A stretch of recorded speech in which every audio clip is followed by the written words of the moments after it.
Hi, everyone. Welcome to Turning Point. I'm your host, Blaine Birch, and I'm so excited today to have Obed Maurice, founder of Maxim One app, joining me today. And Obed, you're introduced by one of my teammates, Jeremy, and he was talking you up and talking about your background. You've done a lot of really cool things. I thought, well, that sounds great. This should be an awesome conversation today. Yeah, looking forward to it. Let's dive in. I know you've got a pretty storied background, but where did you get started as an entrepreneur? Oh, good question. I mean, if we go way back, I started shoveling walks and mowing lawns and trading baseball cards, from the early days. And then kind of fast forward to professionally, really, I had a chance to work for a couple entrepreneurs when I was a professional accountant, and that kind of revived that bug in me. And so after, spending 5 or 6 years with them, I decided to take another leap and another growth spurt in my professional career, got into founding a virtual firm, selling that, getting into some technology, and actually through the help of Jeremy, learning more about cloud accounting, founding an app. And it seems like I just I'm a sucker for punishment. I love to found companies and try and grow them. And I really do like the personal challenge of that side of things. So when you started this, your virtual accounting firm, was that, was it more like an opportunity, or was it did you see or did clients just start coming to you and you said, this is the way we have to go? Or what sort of got you to say, I'm going to take the leap and go in kind of this direction? Yeah, great question. It was mainly out of pain, to be honest with you. I was practicing traditionally, and typical end of busy season, you're always reflecting, telling yourself, next year will be different. And for me, I really meant it, I guess. So I needed to just find a better way to do things. One little quick story is, just reflecting at the end of a tax season and thinking there's no way I can spend the next, 30 years of my life just explaining to people history and what we should have done. And, it seemed very painful accounting for everyone. And so I kind of got into just researching and figuring out, what some of the latest technology was. I met your colleague Jeremy Burke, who introduced me to cloud accounting, and a few other people online. Back then, it was this is 10 years ago, when before cloud accounting was even a thing. And so I kind of built together this little prototype of how cloud accounting would work, accounting automation and CFO services. And the first couple clients I pitched it to, it was an immediate yes. They were yeah, honestly, the one guy, Lance, he was one of my first clients. I had this really expensive pricing package. I was kind of nervous to share it, and he just stopped me mid pitch. He's like, this is amazing. You can just stop right now. I'll take the most expensive option. Let's go to work. Love everything you're doing. When do we start?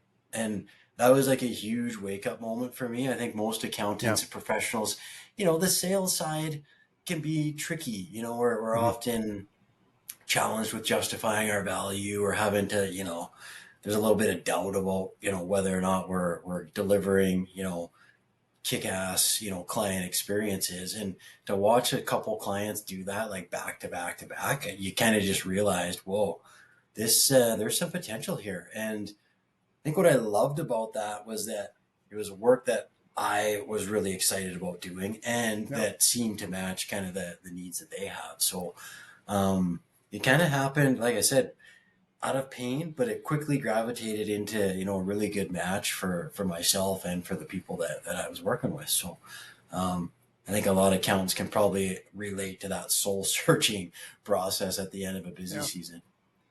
Well, we've got quite a few clients that are accountants that are using Dryrun, and some of them have talked about struggling to communicate their worth and their vision and that to their customers. And it sounds like you actually had a little bit of lightning in the bottle there. And I'm curious, because I've seen over the years that oftentimes entrepreneurs and accountants speak a different language, which I sometimes find really funny, because accountants so oftentimes are entrepreneurs, but seem to think of things a little bit differently. What was it like? What did you say that connected with this business owner, where he said, stop you right there. I'm in.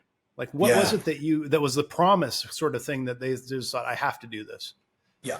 Like a lot of it was like anticipating and understanding their needs. So some of that comes from just like I have a bit of a discovery process I follow where I kind of understand what people are trying to do and kind of understand their vision and like why the hell Mhm. did you found this company and just kind of get into some real foundational stuff with entrepreneurs. And then from there, almost always it's about the future. What are we trying to build? Where are we going? How are we getting there? What do you see for this business? And obviously, like cash flow, we're chatting about Dryrun a little bit here. That's a big piece of it, is like financial independence. More cash is typically a driver of starting a business, not always the only thing, but you found a company, so to make money. So a lot of it is just alignment on those really core things. We're not talking about estate tax or, advanced corporate reorgs. Like those things happen way later. We're talking Yeah. about really foundational, emotional, important things that I think we want to have some common ground on. So when it kind of comes to the pitch or like my offering, a lot of it is like, hey, I want to partner with you. I want us to like anticipate some of your challenges. I want to grow your net worth. I want to grow the cash in your bank account. I don't want to cost you a fortune. I don't want accounting to suck. I want, accounting to just be part of your business that's handled well. And most entrepreneurs agree that like accounting is very time consuming, frustrating. We need to automate it. The value isn't clear. So I think if we can kind of, like I said, it wasn't really like complicated concepts. It was more of just very foundational entrepreneurial challenges like cash Mhm. flow, accounting, like planning, and that stuff seemed to resonate quite well, and still does today, honestly. Yeah, yeah, and that's something we're talking about all the time. Of course, cash flow is such a big thing. What Dryrun does, what we always talk about is like, okay, your cash flow under control, then you can start to envision like your sales pipeline and how you're getting people in the door. And Yeah, then once you smooth that out and things are running pretty good, now you can start going, okay, how do we make this more profitable? And but you kind of have to go through the steps because you can't start fine tuning when you got no cash coming in the door. Like it's a totally. bit of a process to build a business, and having someone at your side that understands that it can help you is like immensely powerful, right? And it sounds like that's what you sort of tapped into is I'm going to help you, like I said, anticipate and grow the business, not just here's what happened last quarter. Oh, and like that would be the worst job you could give me. Is just Yeah. just give me 30 straight years of explaining to people all the missed opportunities that we should have done.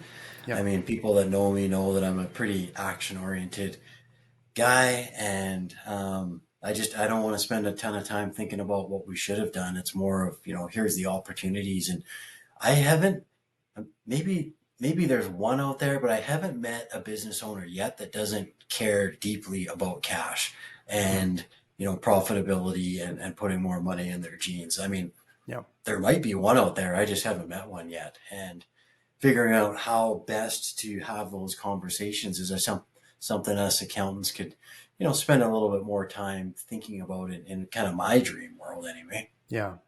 Well, it's we say it all the time. Like so often, entrepreneurs they jump into business, probably even the same as you. You see, you want to solve a problem, you see an opportunity, you have a vision to help the world, and the second you open your door, all of a sudden it's like I got to cash in and I got to make a profit. Like it's Yep. suddenly those fundamentals. You maybe didn't get into it just for the money, but boy, it goes right to the top of the list almost immediately because that's how you keep going. That's how you grow. That's how you hire people. That's how you survive, right? Yeah. And I think it's not the only lens to look at your business through, but it's a very important reality check. Mm-hmm. Because I've advised it must be thousands of companies by now. And the ones that can't objectively view their business through the lens of cash and profitability, often are very rarely successful I've seen. And it's, just, I don't want to sound arrogant, but it's almost like disregarding reality, Mm-hmm. where you kind of, every founder starts out as a visionary, but very quickly you need to become practical and kind of hold visionary and practical thinking in your head like simultaneously. And I think the planning, like the accounting side of things, can be very practical and very valuable to kind of bring us back to planet Earth and help Mhm. us, so often, humble ourselves a little bit and come back to, the fundamentals that we need to execute on, like pricing and collecting and, negotiating with vendors. These are Mhm. types of things that you're going to have to get good at if you're going to be successful and turn a profit. Yeah, yeah, exactly. Like you hit the nail on the head on every one of those. And uh, interesting. The one thing that kind of you said, cloud accounting was barely around 10 years ago, and I'm like, man, Can you believe I that? can't believe it. It feels I like know. it's been 100 years. And when Totally. I still see companies sometimes they're like, well, do you think it's safe or secure to be in the cloud? And you're like, Oh. what? Like this isn't 10 years ago. This is Mm-hmm. um, the advancements, the security, the everything else is so far ahead. But I think the big thing that I think cloud accounting, like to my mind, what it really unlocks is you as the entrepreneur, as a business owner, you have access to your own data and you need Yeah. timely information, right? Oh, it's a total game changer. Like I'm gonna date myself now, but I came from an era where people actually would show up with shoe boxes and like actual receipts. Like we didn't have all Yeah. the cool apps and stuff, and people would literally cash code a bank statement. They would literally look at receipts and like manually scan each one, and then someone would email a file to someone else. Like you didn't have instant access on your phone, and I know it sounds crazy, but that was the way that a lot of businesses operated and probably still do a little bit, but we're Yeah. spoiled silly now. Like, I mean, just Yeah. how fast and efficiently you can do accounting, how easy it is to collaborate, um, how easy it is to like leverage and like just simple examples like invoicing from your phone and collecting money like right now, Hmm. or signing up subscribers to your company with a couple clicks. Like that was crazy like 10 years Yeah. ago. So I don't know. I think we are pretty spoiled in that respect. And for me as an accountant, I love it because I have all our clients' financial data at our fingertips. So I don't like the bottleneck is now my kind of desire to advise. It's not necessarily, you know, can I get the data? It's, well, I have the data here. Like what, it's kind of discretionary upon me to go out and do my job to the best of my ability. And I think for the advisors in the room or the advisors listening to our chat today, I mean, we're pretty spoiled that way, right? To just have all that at our fingertips. Yeah. Like I had before Dryrun, I had a creative agency for over a decade, and we did basically the shoebox method. And Mm-hmm. our bookkeeper, of course, had all of our transactions in a desktop product that we never saw, and Totally. so we didn't have access to anything. Yeah. And really, in a lot of ways, what we were paying for at that point was data entry, and that data would go to our accountant, and then our accountant would do our taxes and our financial reports. And then months after everything happened, you would sit down and look at 3 month old, 4 month old, 5 month old financial reports. And I still vividly remember thinking, yeah, I know I was there. I only, like, really in my mind, I'm like, I only care about tomorrow, like where we're going. That doesn't help me, like, there's a little bit of insight, like, granted, but it doesn't help me where we're going because things change so fast.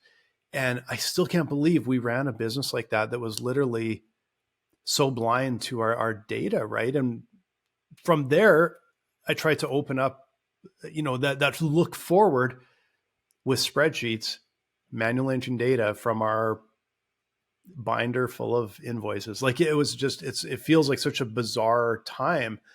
And you're right, it's changed overnight. Like this last 5 years has been like light speed. Oh yeah. No, it's great.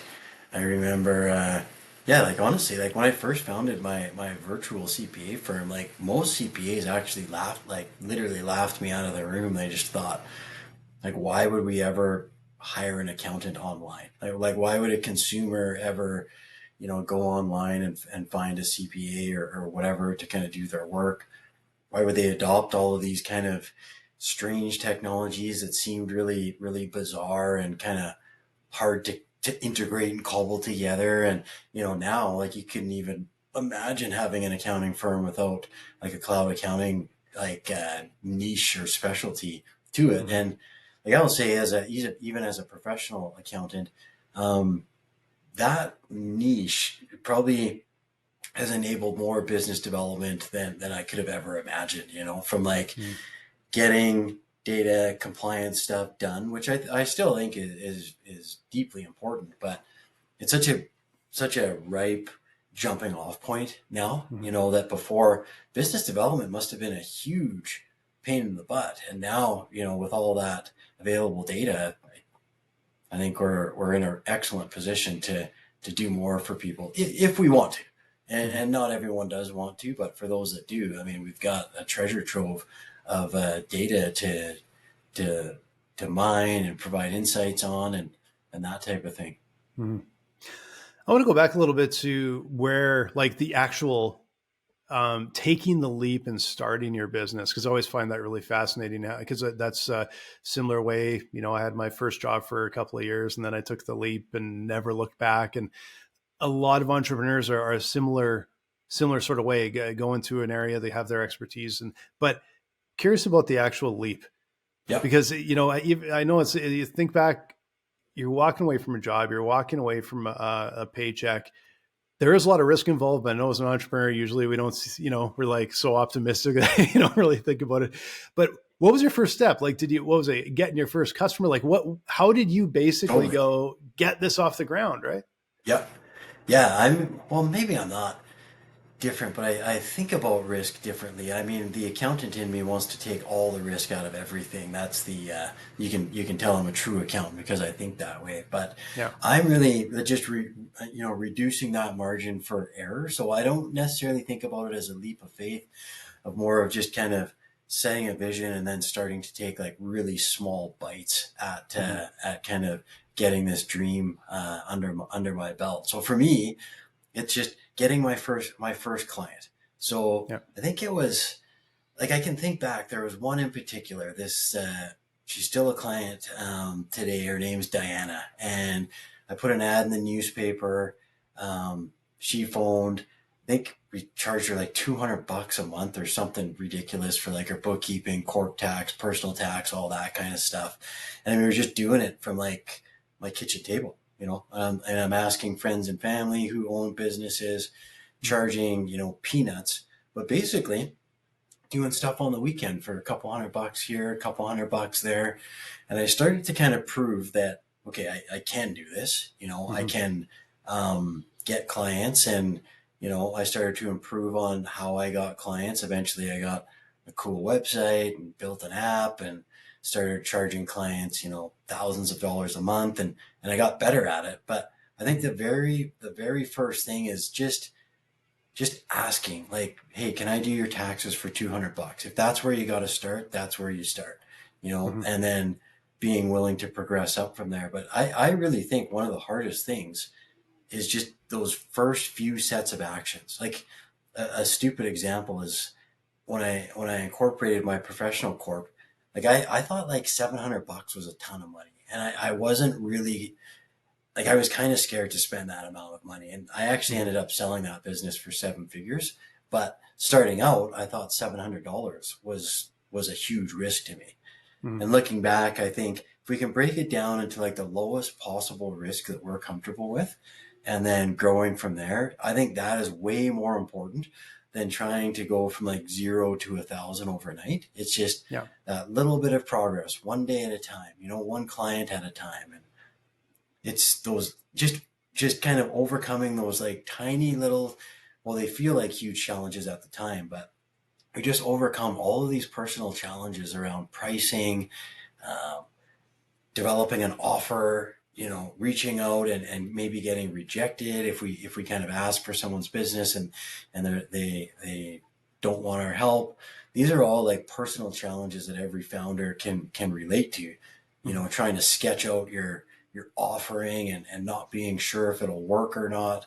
But I think if we can kind of knock those down one at a time and break them down into like really manageable pieces that don't, you know, send us into a tailspin of depression or something like that, Yeah. then I think that we're ahead of most of our peers. It's just I'm all Yeah. about action and breaking it down to like the most doable thing today and trying not to Yeah. overthink it. I remember when I first sort of took the leap and started my own business. I think it's around 1999 or in the 2000s, something like that. And I remember reading. I can't for the life of me remember what the book was. But I remember the quote in the book was, "Entrepreneurs aren't about taking risks; they're about minimizing risk." That's Yeah, and it really stuck with me because as an entrepreneur, like I said, a lot of times you don't we don't necessarily see the risk probably as big as it is at times when we're taking a leap, but it that's where proper management comes in. It's minimizing the risk because you have to take it. You have to take it totally. anyway. How do you Yeah. how do you reduce it? And I remember when I started my first company, I had been out of school for a couple of years, and I had friends that had started little design agencies or whatever, they thought it was weird because they went out and like I remember, I think there's a couple of them that did kind of the same way. Went and got a bank loan, got a whole pile of hardware, a whole pile of software, set up a fancy office, and then I guess they expected people to walk in the door. They didn't. They realized within a year they weren't.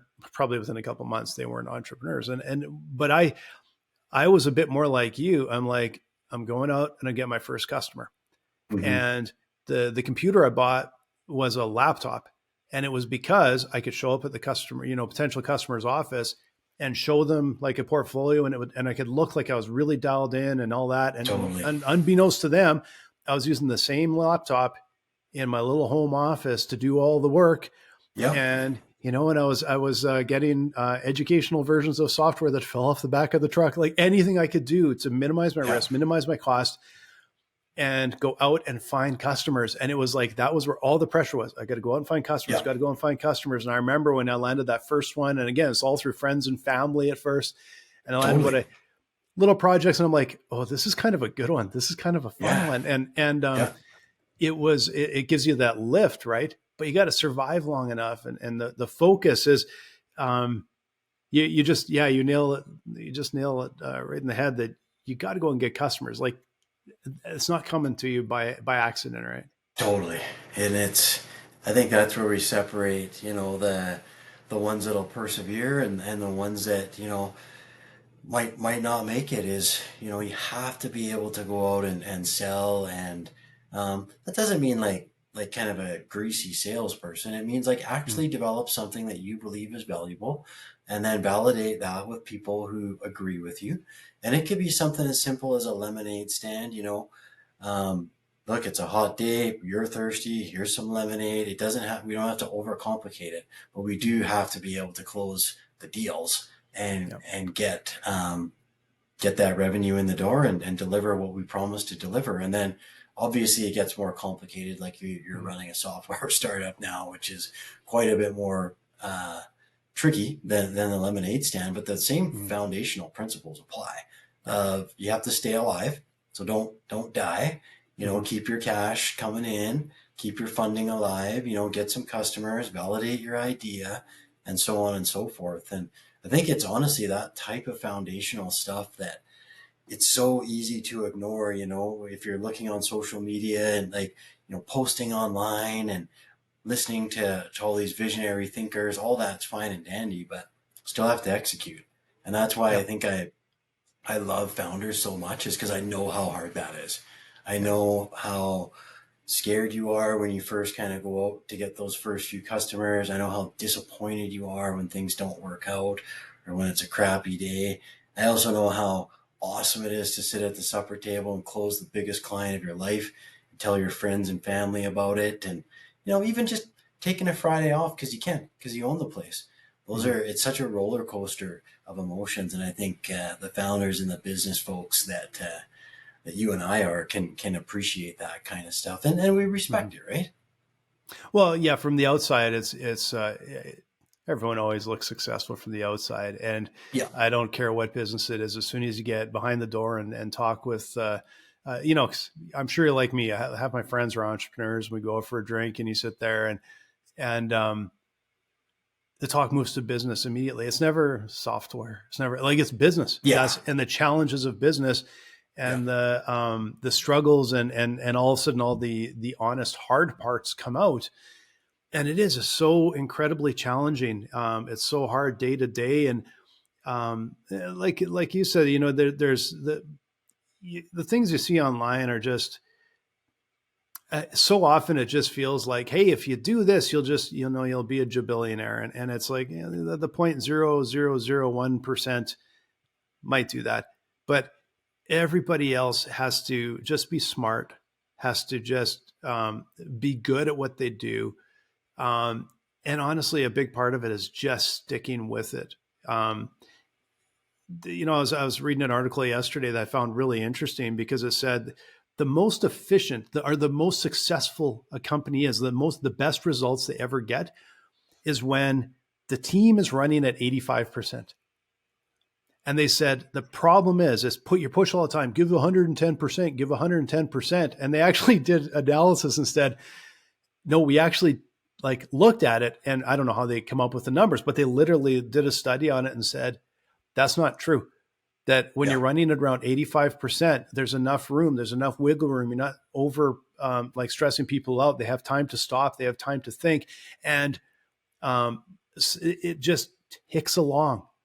And you just got to be good, but you got to rinse and repeat every single day being good. There's no big wins, you just got to slog it out. Right. I love what you just said. It's kind of one of my key key parts of my offering is margin. So I charge probably, not probably, I definitely charge more than most accountants. But one of my promises are availability and margin to think. So if you're a client of mine, I will 9.5 times out of 10 be there for you with my best self. Whenever you call. And the way that I do that is I charge more and take less clients. And I particularly account for the surprises in entrepreneurship, right? Mm-hmm. So a lot of entrepreneurs can actually relate to that. It's like when crap hits the fan, I want to be able to get a hold of you. And there is a whole market in accounting and advisory where they want access to professionals. They don't want to wait 3 or 4 days. They want proactive thinking, like I know Dryrun enables. And the way that we offer that is, running at that margin where we will not overschedule. That's Mm-hmm. a super important part to me professionally, is having the margin to think and react and be available for people, which I just find that's where the really, really cool part of my job happens, is in those kind of random Tuesday morning things are happening. We need to get stuff figured out. That Yeah. I thrive in that area.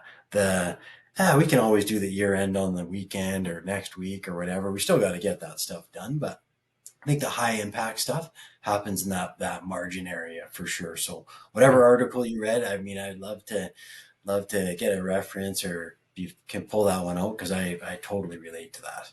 Yeah, I'll have to track that down because it was such a good article. And I didn't really think about how good the article was when I read it till all of a sudden it's been, Yeah.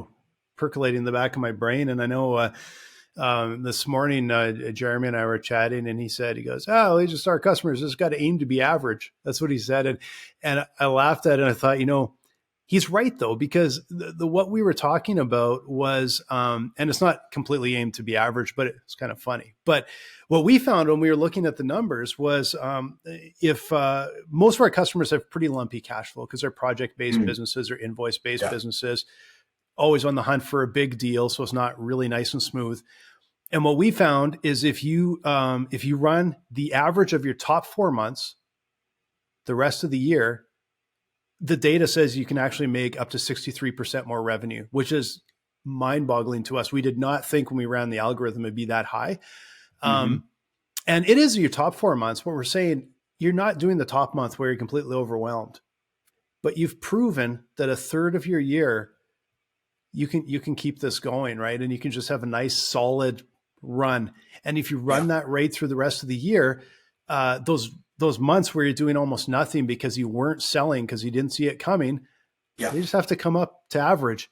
And what that also drags up is your revenue comes up, but Yeah. so does your profit, because if your team was sitting idle for a month, it chewed up all the profit from the month or two before. Yeah. And that's why we're saying this. Like, we're not saying you got to be a superstar here. Just, you've proven it. You can be good and you can be Yeah. solid and you can repeat. Just do that. And you can make a lot more money and a lot more profit and lower your stress significantly. So And it's a it's an great, interesting message, right? well, and it's a, like, I like the strategy around that, right? Is like, go out, have a couple big months. I mean, most service businesses are going to have like a peak season and a low season. Um, but then, yeah, know what you need to do for like the rest of the quarter, the year, etc., to kind of, as on a whole, take that Mhm. profit and that cash flow that you were looking for, instead of just running around kind of super disorganized. I think it's a really important thing to know, like, when you need to go and when you can kind of lay off a little bit and Yeah. know, okay, this month, we can kind of just be about average, and that's still fantastic. If Yeah. we're just average, we don't have to be stressed out. And without that knowledge, like most entrepreneurs, as soon as the phone isn't ringing, are freaking out. Yeah. The stress is low. They're making marketing decisions, business development decisions. And I think that more strategic mindset, like over the quarter or the year, just allows you to, be cool with a down week. We've got Mhm. a plan. We know what we need to do this month, this quarter. Um, Instead of just like reacting and responding to whatever it feels like that day. Because that's, Mhm. I think, one of the I don't know, like the crappiest parts of being a founder and entrepreneur is like the high anxiety, the lack of clarity and confusion. And Mhm. without that average view, I could see a lot of those down months turning into like stressful, poor decision making months. Yeah. And they don't have to be, right? And I mean, Mhm. I love the vision and the strategy and the math side of things to show, look, we're on track, we're off track, here's where we're doing good, and enjoy it. Like, you Yeah. founded a business to hopefully have some peace of mind and feelings of well-being, and we're not getting that. I don't know how people actually do get it without those types of tools, in their business. But I don't know. That's, and we're telling people all the time, we're, like with Dryrun here, we're not trying to sell magic here. We just want you to Yeah, see it coming, because totally. like I was there. We had that happen in my agency. When you were busy and you were swamped, it feels like it's never going to end. Yeah, It's a proverbial, it's like your biggest month ever, and you go multiply by 12. That's what we're going to make. Well, never ever totally. happens, Yeah. because you stop selling. And then you get to the low months, like you said, stress and panic, and your staff sitting idle and, are running at 20%, and it's like, yeah, all your profit from before is gone. You're chewing through it. And all you got to do is see it coming, because there's nothing more motivating, even when you're busy, there's nothing more motivating than going, oh crap, we like 2 months out, we got nothing. And Yeah. then that's when you start to be like innovative. Like you were saying, like if the phone doesn't ring, well, when you can see it coming and the phone isn't ringing, then you start going, okay, I know it's coming. Maybe I'll have to start dialing the phone. Maybe I'll have to go out Yeah. and actually generate. Um, but if you don't see it, you just can't do it. And so you end up in these big, then you oversell when it's low and you get another Yeah. peak. And Totally. it's inevitable. And all we do is we just say, like, look, we'll show you it. We'll show you it coming, so you can make choices well enough ahead of time to adjust, Oh, right? and accountants are notorious at this, right? Like, the first, quarter, first half of the year, we're overselling everything, totally under delivering. Then the second half of the year, everyone's tired and taking holidays, and then we have professional development to do, and then we're kind of searching for work because we haven't filled the pipeline. Like, we haven't captured the leads from Q1 and Mm-hmm. kind of moved them to Q3 or 4. We haven't shifted our year ends to kind of give us second half work. We haven't developed an advisory practice to keep consistent throughout the year. And it's like, it totally predictable, but without like visually seeing it and kind of having a strategy around it, it kind of always seems like, well, we'll just do it next year. And I mean, I Yeah. think there's Yeah. gold in the downtime. Mm-hmm. We're developing offerings and products and services, and we're thinking about how to bring more value to people. But people can go the other way too and freak out instead of using that downtime as an opportunity to kind of develop some things and innovate. I think that's where that hamster wheel starts to come into effect, where you just Yeah. kind of start grabbing at whatever's available. And then all of a sudden you have a business of just kind of generalist, kind of non really exciting work. But, Yeah. and I think the visibility too, going back to just like professionally, I've seen a lot of like the stakes are pretty high for entrepreneurs, right? Like Mm-hmm. I've seen people do the same thing 25 years in a row and be 5 years away from retirement with no savings. I've seen people with huge personal guarantees, go into bankruptcy, and like it's not Uh-huh. like we're talking about, popsicle stand going bankrupt. Like we're Yeah. talking about like your life's work potentially not working out, Mm-hmm. where you kind of flounder around for 20 years with this business that isn't worth anything, that hasn't even generated, a living wage. Yeah. Or, we've overinvested in things that aren't paying off and we kind of keep throwing, good money after bad. These are like fairly serious financial outcomes. They're not, like I said, they're not Mickey Mouse type deals. So I highlight that because I think it's easy to kind of Mm-hmm. talk about fluffy wins and that type of thing, but the stakes are definitely real when we get out into the professional world. Yeah, and there's the like the survival rate. I'd have to look at the stats. With the survival rate of businesses, I think by the time you get to their fifth year, I think it's like maybe half, something like that, survive. By the 10th year, Mm. um, a fraction of businesses that have survived. Let alone, but it's the I think sometimes the belief is, yeah, but the ones that survive are all killing it. No, they're not.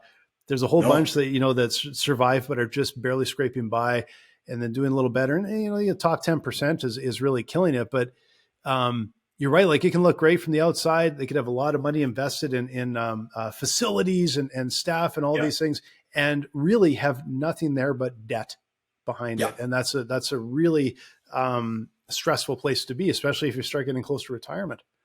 Oh, I mean, I would love your opinion on this. Like looking at the amount of cash flow projections you've looked at, is Yeah. that I bet you a huge amount of business owners subsidize their cash flow problems with, sweat equity and like Mm-hmm. not taking a wage themselves. And my big fear is that we do that for 2, 3, 5 years, and all of a sudden, this business is propped up on me just working for free, Mm-hmm. or me working for like a wage that's like far below what would be paid to someone, at your level. And Mm-hmm. I think I think that's sometimes where cash flow can be, um, misunderstood, or there's a gap in that understanding, right? Of like, yeah, maybe you got a little bit of money in the bank, but you're not paying yourself, or you're paying yourself 30% of what you should be paying. Mm-hmm. And there's some things, kind of some missing things on that cash flow piece that I worry about sometimes. Yeah, and it's hard because businesses, as they start to get going, you're you have to grow, right?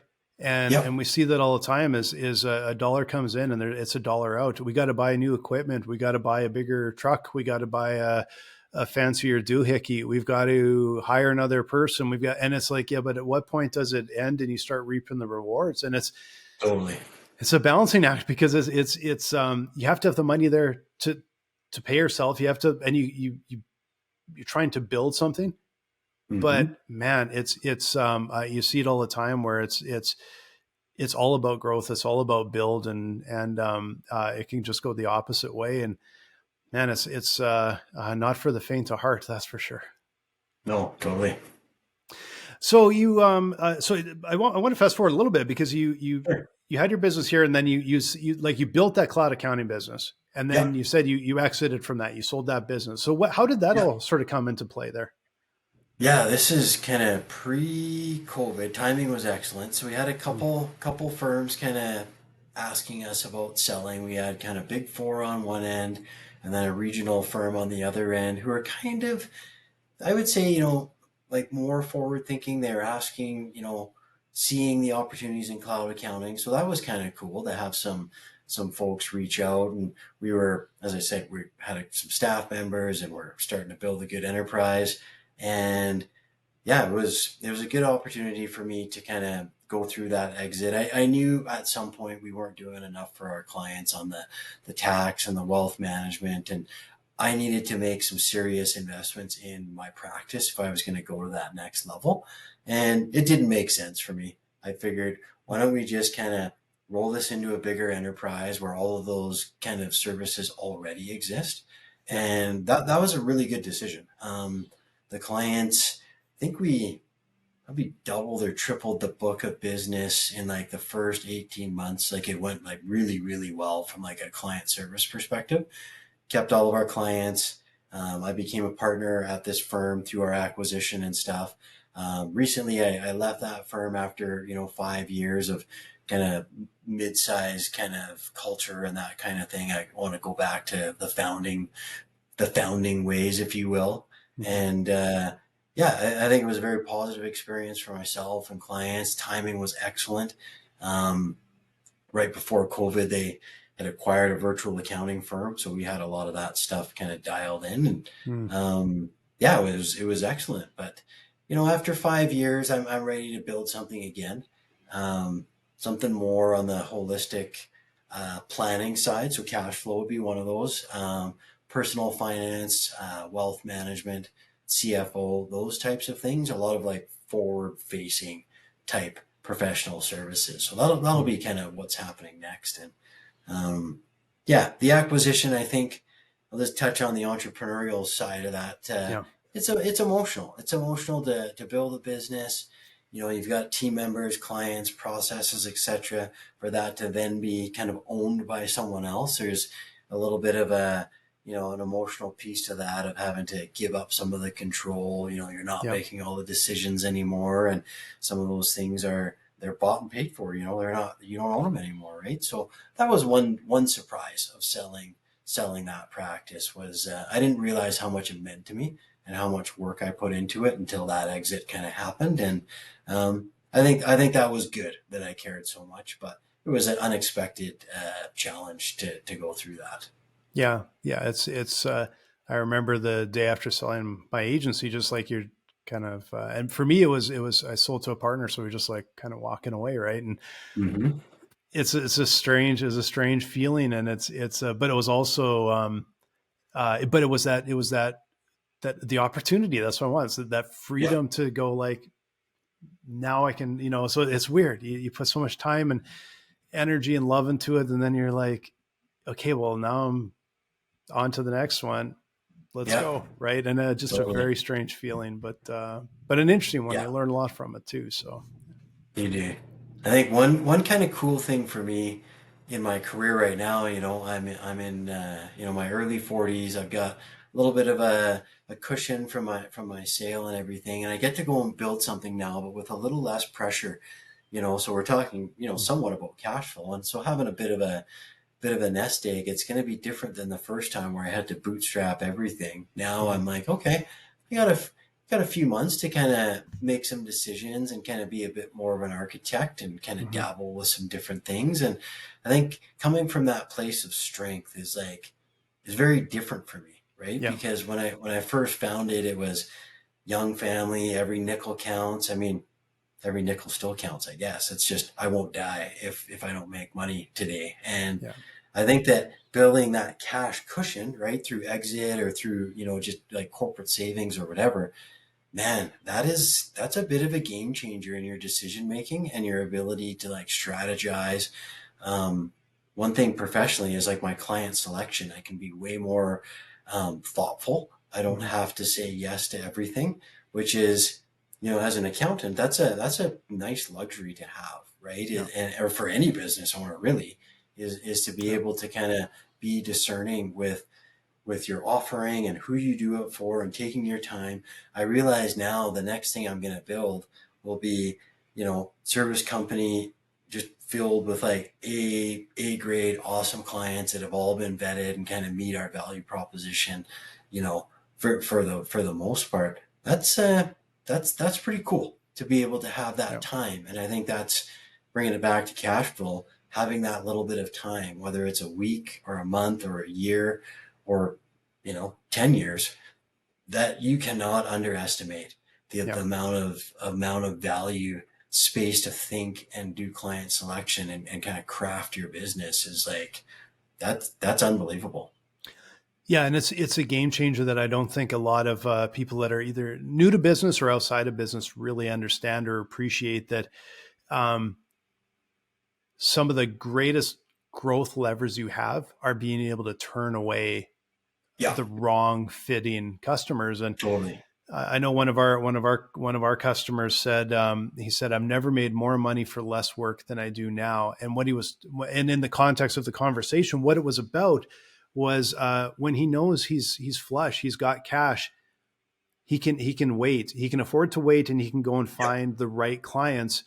And like he said, the right clients want to pay you, they want to pay you profit, they want to give you yeah, repeat work, they want. And back in my agency days, we figured that out in the first couple of years. We're like, the anybody for or anything for a buck does not work, because you end up with clients that are not a good fit. They distract you. They're not paying enough. They're not. It never ever leads to more good work. yeah, Um, and one of the things we did to, I guess, bring some even self discipline is we just kept bringing in um, a minimum charge. We just kept going up and up and up, and it's the we wouldn't look at anything unless it was a minimum contract value of X. And as yeah, that, it was the first little bit of discipline that no, these aren't necessarily a good fit. And then you get to the next step of, is it a customer that we can build a relationship that we want to work with, and is it work that we'll be proud of and that will generate more work?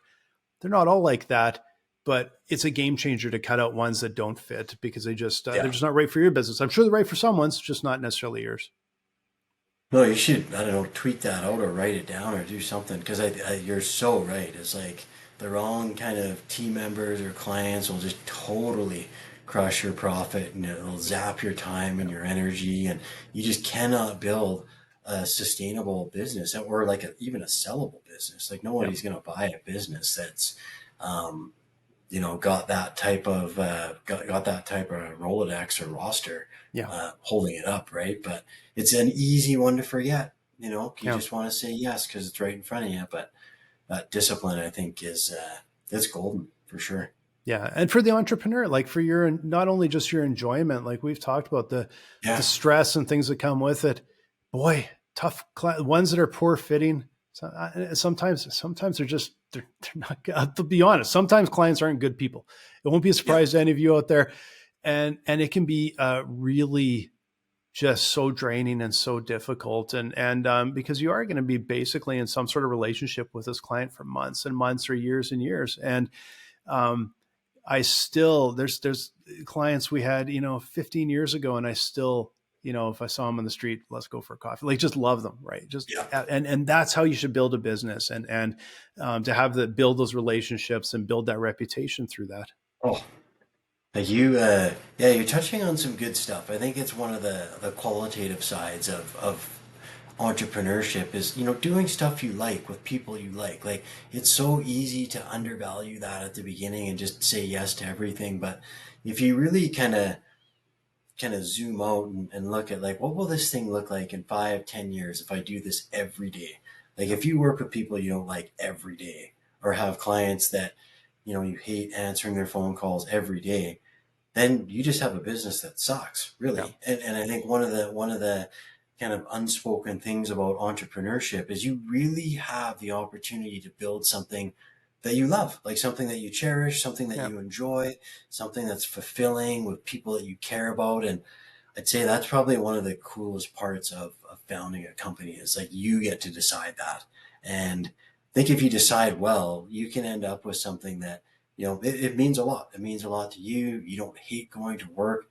You mhm, make good money doing things you like. You love serving the people that you serve. You're interested in their problems. And it doesn't mean you're giggling and laughing every day, but it's meaningful, right? yeah. And it's purposeful. And it's something that, as you said, you're proud of, right? You're proud of the work that you did, and I guess that would be one of my hopes for myself and for anyone founding a company is like that's what you're building. Aside from the cash and all that, it's do you like it? Are you interested? Do you actually Yeah. care about the problems you're solving and the people you're solving them for? And then I think it can be like ultra rewarding for sure.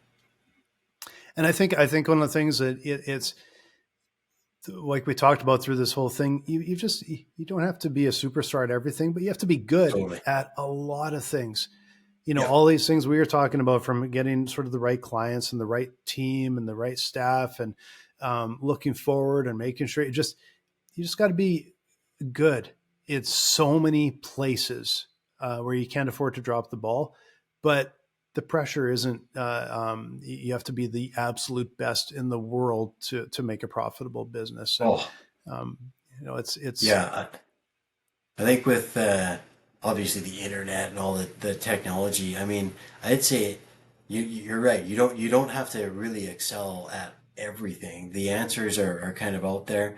I'd say a lot of it is like humility and curiosity and like just general ability to ask questions and yeah, not believe you have to be the world's foremost expert on every topic. It's if you don't know, just Google it or like ask yeah, an expert or sign up for a course or hire a professional. Like almost anything you can think of that you need for your business is available to you at anything from free from a Google to paying a professional to do it. But the yeah, answers are almost always out there. It's yeah. just, do you seek them? Do you accept the answers when they come? Can you admit that you don't know?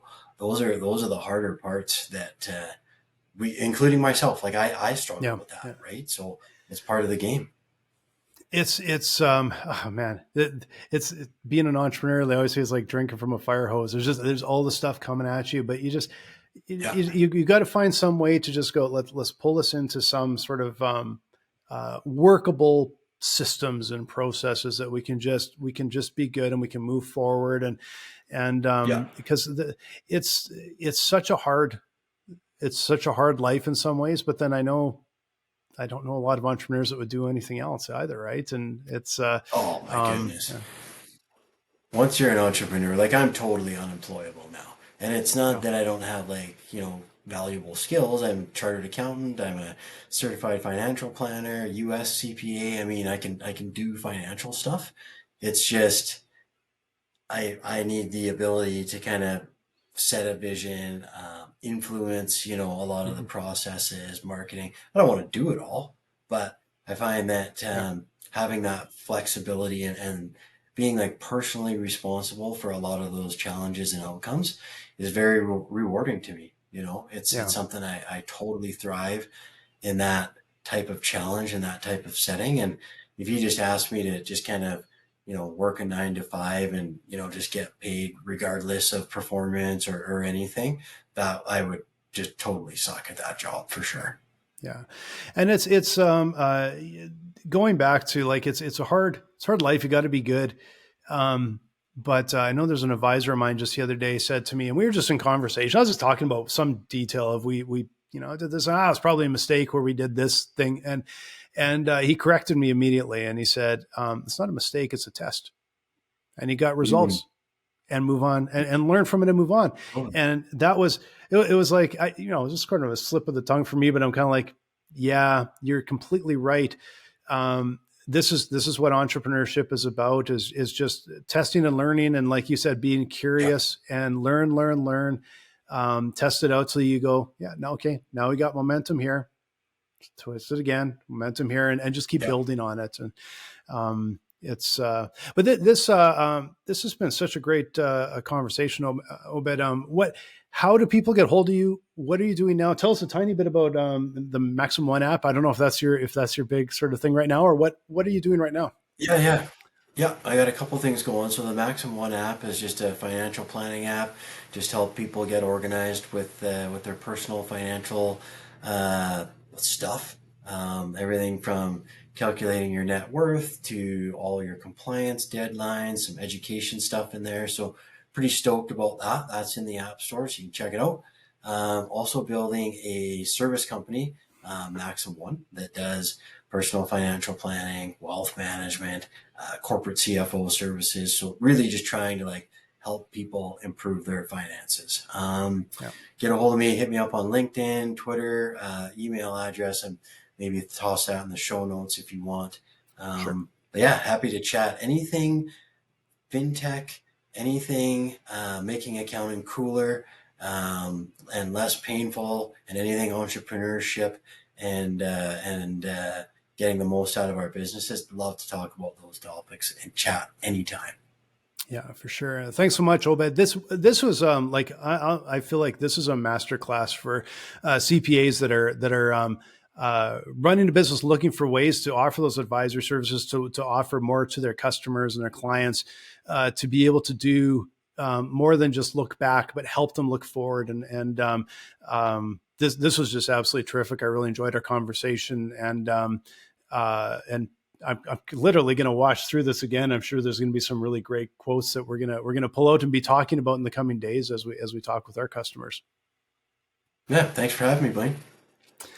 All right, thanks again. And for those of you out there, look up Obed. And also, if you're looking for some help figuring out where you're going with your business, your cash flow, your revenue, your profit, how they all work together, just having that look into the future and understanding the impact of those decisions you're going to make before you make them, come and see us at Dryrun, dryrun.com. We'd love to chat with you.